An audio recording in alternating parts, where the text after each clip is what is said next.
పిల్లల భవిష్యత్తుకి బంగారు బాట ఎలా వేయాలి అంటే అదేనండి. వాళ్ళని ఉన్నత స్థాయిలో మనం ఎలా చూడాలనుకుంటున్నామో అలా చేయాలి అంటే మనం చిన్నప్పటి నుంచి ఏం చేయాలి?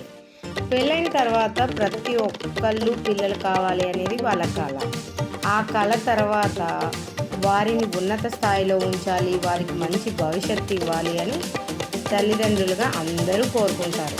దాన్ని మనం ఎలా అమలు చేయాలి అనేది ఇప్పుడు చూద్దాం. ప్రతి ఒక్కరూ తమ పిల్లలను ఒక డాక్టరో, ఒక ఇంజనీరో, ఒక గవర్నమెంట్ జాబ్లోనో ఏదో ఒకటి ఒక ఉన్నత స్థాయిలో ఉండాలని ఊహించుకుంటారు. ఆ కళ నెరవేరాలంటే ఏం చేయాలి? అది జరుగుతుందో లేదో తరువాత, ముందు జరగాలి అని దానికి అనుకూలంగా మనం ప్రణాళికను సిద్ధం చేసుకోవాలి. అప్పుడే ఎటువంటి ఆటంకాలు లేకుండా దాన్ని మనం అందుకోగలం. ప్రయత్నిస్తే సాధించలేనిదంటూ ఏదీ లేదు.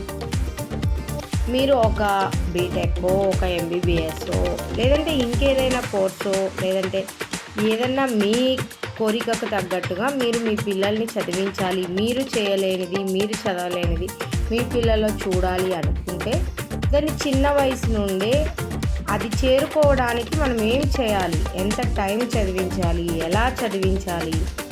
ఏ కోర్సులో జాయిన్ చేయాలి? దానికి ఎంత ఖర్చు అవుతుంది?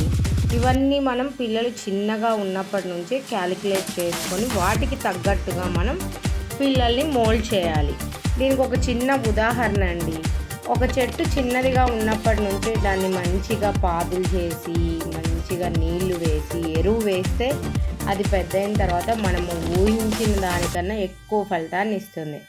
అదే మనం దాన్ని చిన్నప్పుడు ఇది చిన్నగానే ఉంది, దీనికి నీళ్ళు అవసరమా, ఎరువు అవసరమా అని పట్టించుకోకుండా ఉంటే పెద్దయిన తర్వాత అది మనకు ఉపయోగపడదు.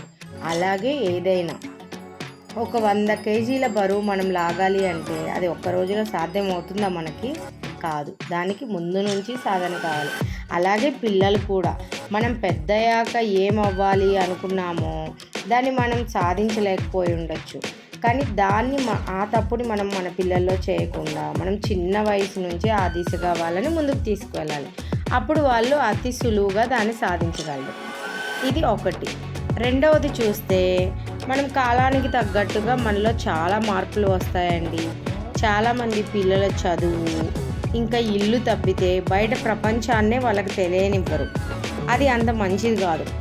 ఎక్కడైనా వాళ్ళు ఒంటరిగా వెళ్ళినప్పుడు బయట ప్రపంచం గురించి తెలియకుండా ఉంటే వాళ్ళు ఏది ముందుకు వెళ్ళలేరు. అందుకే మనం వాళ్ళకి బయట ప్రపంచం గురించి కూడా అవగాహన కల్పించాలి. దానికోసం మనం మన పిల్లలతో ఎక్కడైనా వెళ్ళినప్పుడు మనం చూసి మన చుట్టుపక్కల ఉన్న వాతావరణంలో ఉన్న చెట్ల గురించి కావచ్చు, జంతువుల గురించి కావచ్చు, సందర్భాన్ని బట్టి మన చుట్టుపక్కల ఉన్నవి, మనం నేర్చుకున్నవి, మన పెద్దలు నేర్పినవి వాళ్ళకి తెలియజేయాలి. అప్పుడు వాళ్ళకి బయట ప్రపంచంలో జరిగే విషయాల గురించి, ఎవరితో ఎలా ఉండాలి, అవి ఏం చెట్లు, వీటి వల్ల ఏం ఉపయోగం, ఇది ఎందుకు వాడుతున్నాం అన్నది కూడా వాళ్ళకి ఒక అవగాహన వస్తుంది. మనం ఏదైనా ఒక పని చేసేటప్పుడు ఈ పని ఇప్పుడు పిల్లలకు అవసరం లేదు కదా, మనం ఎందుకు చెప్పడం అని అనుకోకూడదండి. ఆ పని ఎలా చేయాలి అనేది వాళ్ళకి అర్థమయ్యేలా చెప్తే ఏమో వాళ్ళ జీవితంలో ఎప్పుడైనా సందర్భాన్ని బట్టి వాళ్ళకి ఆ పని అవసరపడొచ్చేమో. అది ఎప్పుడు అవసరపడుతుంది అనేది ఎవ్వరికీ తెలియదు. ఆ సమయంలో మనం వాళ్ళ పక్కన ఉండకపోవచ్చు. అదే మనం వాళ్ళకి ముందుగా తెలియచేస్తే ఆ సిచ్యువేషన్లో వాళ్ళకి అది గుర్తు వస్తుంది. అవసరమైతే దాన్ని ఉపయోగిస్తారు. దానిలో పోయేదేం లేదు కదా. మన పిల్లలకి మనం ఎంత జ్ఞానాన్ని ఇస్తే అది వాళ్ళకి అంత ఉపయోగపడుతుంది. ఇంకొక విషయం చూద్దామండి. కొంతమందికి చదువు ఎక్కువ లేకపోవచ్చు, కానీ వాళ్ళ పిల్లల్ని మంచిగా చదివించాలి అన్న ఆలోచన ప్రతి పేరెంట్స్కి ఉంటుంది. స్కూల్లో ఎంత చదివినా మనం వాళ్ళని ఎంత పట్టించుకోవాలి అనేది పేరెంట్స్గా మనమే డెసిషన్ తీసుకోవాలండి. మనం వాళ్ళని ఎక్కువ ఒత్తిడి చేయకుండా వాళ్ళకి అర్థమయ్యేలాగా మనం ఏదైనా ఒక పేపర్ చదవమని అడగండి, అది ఎలా చదువుతున్నారో అర్థమవుతుంది మనకి.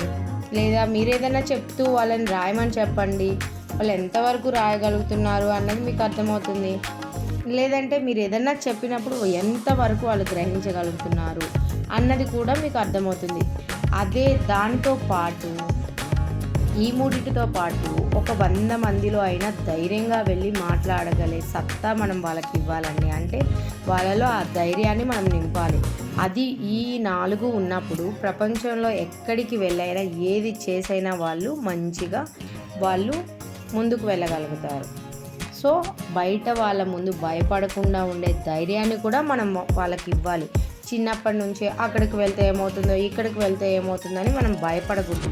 దూరంగా వాళ్ళని గమనిస్తూ వాళ్ళలో ధైర్యాన్ని నింపుతూ ముందుకు వాళ్ళని తీసుకువెళ్ళాలి.